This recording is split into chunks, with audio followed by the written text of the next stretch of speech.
اعوذ باللہ من الشیطان الرجیم بسم اللہ الرحمن الرحیم اللہ الذی جعل لکم اللیل لتسکنوا فیہ والنہار مبصرا ان اللہ لذو فضل علی الناس ولکن اکثر الناس لا یشکرون۔ سورہ مؤمن کا 7واں رکوع ہے۔ اللہ تبارک و تعالی کا ارشاد مبارک ہے، اللہ ہی تو ہے جس نے تمہارے لیے رات بنائی تاکہ تم اس میں سکون حاصل کرو، اور دن کو دیکھنے والا یعنی معاش کے لیے بنایا ہے۔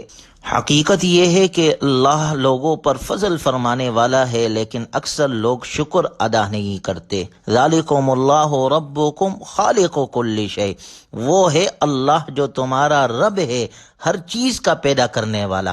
لا الہ الا ہو، اس اللہ کے سوا کوئی معبود نہیں، وہ معبود برحق ہے، وہ وحدہ لا شریک ہے، عبادت کے لائق صرف وہی اللہ ہے۔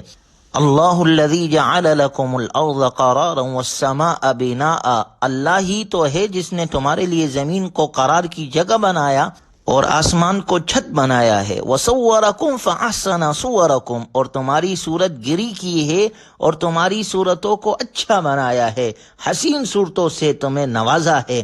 وَرَزَقَكُم مِّنَ الطَّيِّبَاتِ، اور پاکیزہ چیزوں میں سے تمہیں رزق عطا کیا ہے۔ ذَلِكُمُ اللَّهُ رَبُّكُمْ، وہ ہے اللہ جو تمہارا رب ہے۔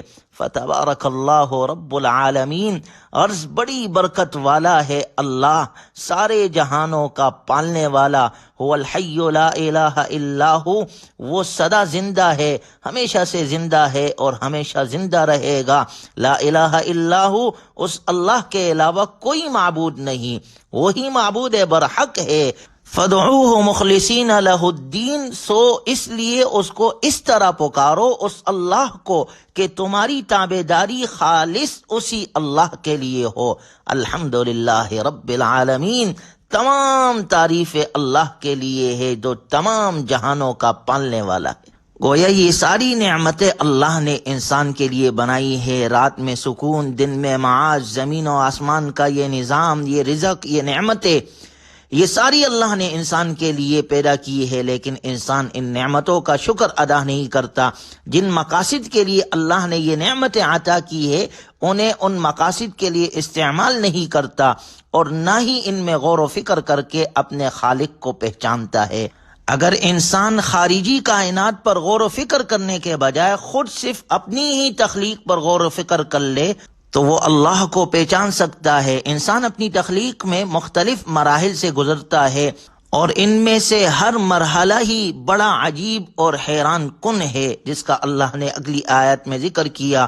والذی خلقکم من تراب، وہی اللہ ہے جس نے تمہیں مٹی سے پیدا کیا، ثم من نطفہ، پھر نطفے سے، ثم من علقہ، پھر جمے ہوئے خون سے، یعنی بے جان مٹی سے اس کی ابتدا ہوتی ہے، پھر نطفہ، پھر جمع ہوا خون، پھر گوشت کی بوٹی، پھر ہڈیاں، پھر ڈھانچہ، جان، عقل، پھر آنکھیں، دیکھنا، سننا، پورے جسم میں ہزاروں میل لمبی پھیلی ہوئی رگوں کا جال، خون کی گردش، دل کی حرکت، اور انسان کے جسم میں 360 جوڑ، یہ اللہ کی تخلیق ہے۔ انسان اگر اپنے تخلیق میں بھی غور و فکر کرے تو اللہ کی وحدانیت کو پہچان سکتا ہے۔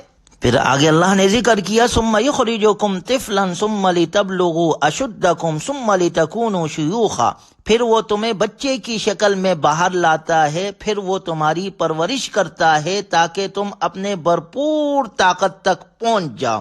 یعنی انسان کی پیدائش کے بعد جب انسان پیدا ہوتا ہے تو عاجز، نہ بول سکتا ہے، نہ کھا سکتا ہے، نہ پی سکتا ہے، نہ پہن سکتا ہے، ہر چیز میں دوسرے کا محتاج ہوتا ہے۔ والدین اس کی پرورش کرتے ہیں اور یہ حد کمال تک پہنچ جاتا ہے، پھر اسے تمیز ہو جاتی ہے، پھر اس میں عقل اور فہم اور قوت ادراک اسے عطا کیا جاتا ہے۔ بچپن کے بعد جب جوانی کے حدود میں قدم رکھتا ہے تو یہ ہر اعتبار سے اللہ اس کو کامل بنا دیتے ہیں، لیکن پھر اللہ نے فرمایا ثم لتکونوا شیوخا، اور پھر تم بوڑھے ہو جاتے ہو۔ پھر انسان ویسے ہی ہو جاتا ہے جیسے بچپن میں تھا، نظر کمزور، عقل میں خلل، اعضاء میں ضعف، حواس میں تعطل، چلنے پھرنے اور اٹھنے بیٹھنے میں عاجز، یہاں تک کہ موت آ جاتی ہے۔ هو الذی یحیی و یمیت، وہی اللہ ہے جو زندگی دیتا ہے اور موت دیتا ہے. فاذا قضى امرا فانما یقول له کن فیکون، اور جب وہ کسی کام کا فیصلہ کر لیتا ہے تو اس سے صرف اتنا کہتا ہے کہ ہو جا، بس وہ ہو جاتا ہے. یعنی غور کیا جائے کہ جو ذات انسان کو تخلیق کے ان سارے مراحل سے گزار رہی ہے، اس کو کسی اور شریک کی کیا حاجت ہے، اور اس کے سوا کون ہے جو عبادت کے لائق ہو. نیز جس نے انسان کو اتنے سارے مراحل سے گزارا، جن پیدائش سے پہلے اور پیدائش کے بعد، تو کیا وہ اللہ انسان کو موت دینے کے بعد اسے ایک اور مرحلے سے گزار کر اسے ایک اور دوسری زندگی نہیں دے سکتا؟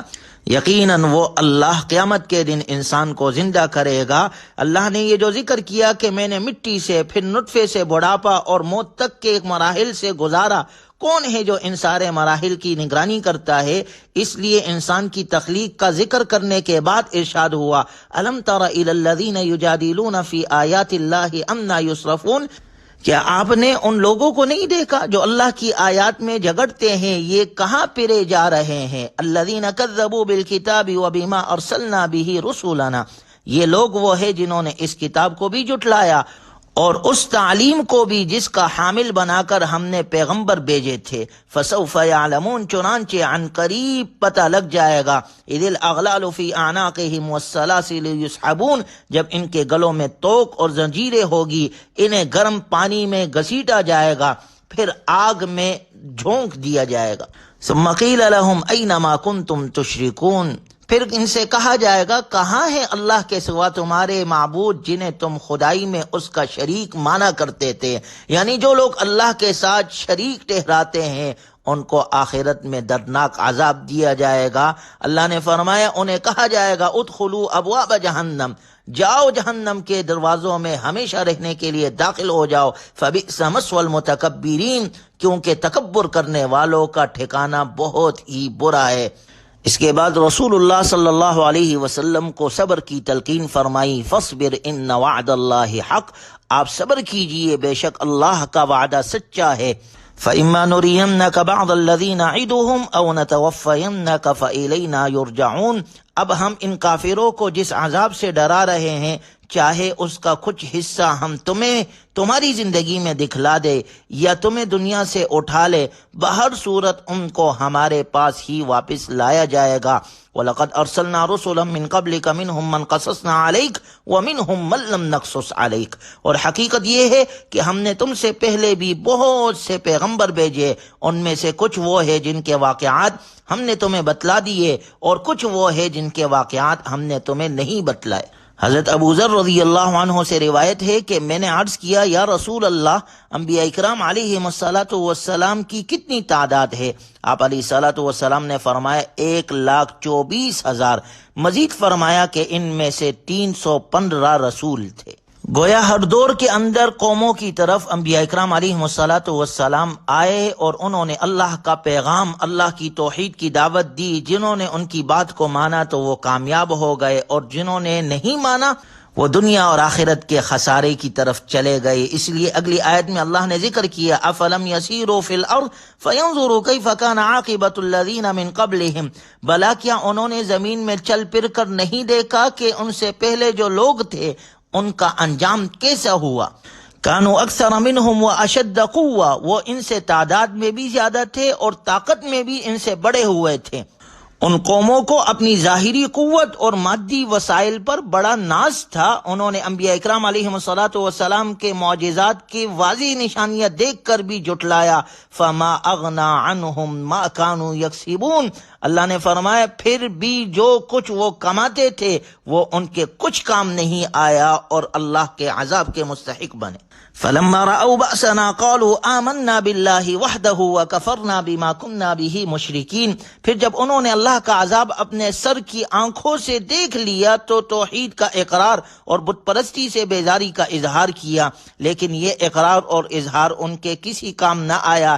اس لیے کہ اللہ کا دستور متکبروں اور سرکشوں کے بارے میں یہ ہے کہ عذاب کا مشاہدہ کر لینے کے بعد ان کا ایمان قبول نہیں کیا جاتا۔ اللہ ہمیں ہر قسم کے نافرمانی سے محفوظ فرمائے، قرآنی تعلیمات پر عمل کرنے کی اللہ ہمیں توفیق نصیب فرمائے۔ الحمدللہ ہماری سورہ مؤمن مکمل ہو گئی۔ اللہ خیر کے ساتھ پورا قرآن کریم مکمل فرمائے۔